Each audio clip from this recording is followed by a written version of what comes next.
രാവിലെ പണിക്ക് പോയൊരു ചെറിയോനാ കല്യാണം കഴിഞ്ഞിരിക്കുന്നു പറഞ്ഞപ്പോ അതൊരു വയസ്സത്തിനെ കുട്ടി വന്നിച്ച് ഞാനിത് എങ്ങനെ സഹിക്കാനാ? നടന്നത് നടന്ന് ഇനിയിപ്പൊ നിങ്ങളിപ്പോ ഇങ്ങനെ ഉയർപ്പാട് ഉണ്ടാക്കിട്ട് എന്താ താത്ത?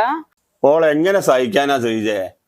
ഓന്റെ അമ്മാമാന്റെ പ്രായമല്ലോ ഒന്നിനല്ലേ കൂട്ടിക്കൊണ്ട് വന്നത്. നല്ല ലക്ഷണം കേട്ടവനെ ഏതായാലും കൂട്ടിക്കൊണ്ടുപോകുന്നത് എനിക്കൊരാവതുള്ളതിനെ കൂട്ടിക്കൊണ്ടുവരരുത് തന്നെ. നിങ്ങൾ എന്താ അമ്മ പറയുന്നത്? ഞാൻ എത്ര പെണ്ണു വയ്ക്കാണ്ട് ഏതെങ്കിലും ഒന്ന് ശരിയായോ? നീനെ കിട്ടിയെന്ന് എന്റെ ഭാഗ്യോ. അല്ല മോനെ, ഇതിനെ കെട്ടിയോണ്ട് നീ എന്താ ഉദ്ദേശിക്കണത്? ഉമ്മാമാന്റെ ലാളനെയും ഭാര്യന്റെ സ്നേഹം കൂടിയാ?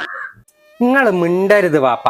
ഞാനൊരു പെണ്ണിനെ സ്നേഹിച്ചിട്ട് ഓളെ വാപ്പാന്റെ പണിയും സ്വത്തിന്റെയും പേരിൽ നിങ്ങൾ അത് വേണ്ടാന്ന് വെച്ചതല്ലേ? ഞാൻ നിങ്ങളെ കാല് പിടിച്ചില്ലായിരുന്നോ?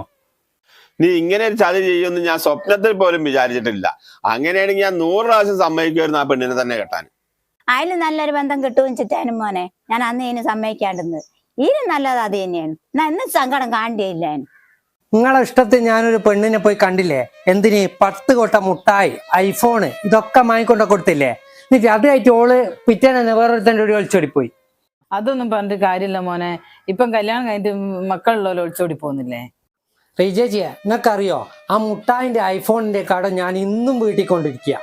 അത് മാത്രല്ല, വേറൊരുത്തിനെ പെണ്ണ് കാണാൻ പോയപ്പോഴുള്ള ഒരവസ്ഥ നിങ്ങൾക്ക് അറിയോ? ഓള് നിക്കാഹിന് സ്റ്റേജ് മേലേക്ക് വരുമ്പോ ഞാൻ നെഞ്ഞത്തടിച്ച് നിലവിളിക്കണ പോലെ. അല്ല മോനെ, ഈ മരിച്ച വരയിൽ മയ്യത്തെടുക്കുമ്പോഴല്ലേ ഈ നെഞ്ഞത്തടിച്ചും കരച്ചിലൊക്കെ? ഇപ്പൊ നിക്കാഹിനും ഇതൊക്കെ തുടങ്ങിയോ? എന്റെ പൊന്നു മോനെ, ഈ സാധനത്തിന് അങ്ങ് പൊരേ കൊണ്ടച്ചാക്കിയ നീ സ്നേഹിച്ച പെണ്ണിനെ ഞാൻ കല്യാണം കഴിച്ചു തരാം. എനിക്കും പൂർണ്ണ സമ്മത. ആ അപ്പൊ നിങ്ങൾക്ക് ഓളെ മഹത്വം മനസ്സിലായില്ലേ? അതുകൊണ്ട് തന്നെ ഞാൻ ഓളെ പറ്റി അന്ന് പറഞ്ഞത്. ഒരു കാര്യത്തിൽ നിങ്ങൾ പേടിക്കേണ്ട, ഞാൻ ഈ നല്ല കല്യാണം കഴിച്ച് ഓളെ തന്നെ. അപ്പോ ഓളെ മഹത്വം നിങ്ങൾക്ക് മനസ്സിലാക്കി തരാനാ ഞാൻ ഈ നാടകം ഒന്ന് കളിച്ച്. ഇപ്പൊ എങ്ങനെയുണ്ട് അനുരഞ്ജ? ഓളെയും കൂട്ടി ഇങ്ങോട്ട് വാ.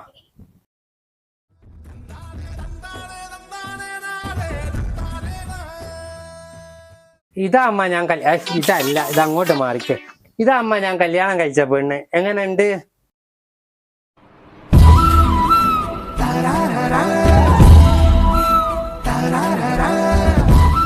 ഞങ്ങൾക്ക് പൂർണ്ണ സമ്മത മോനെ. ഇനി ഞാൻ നിക്കണോ പോണോ?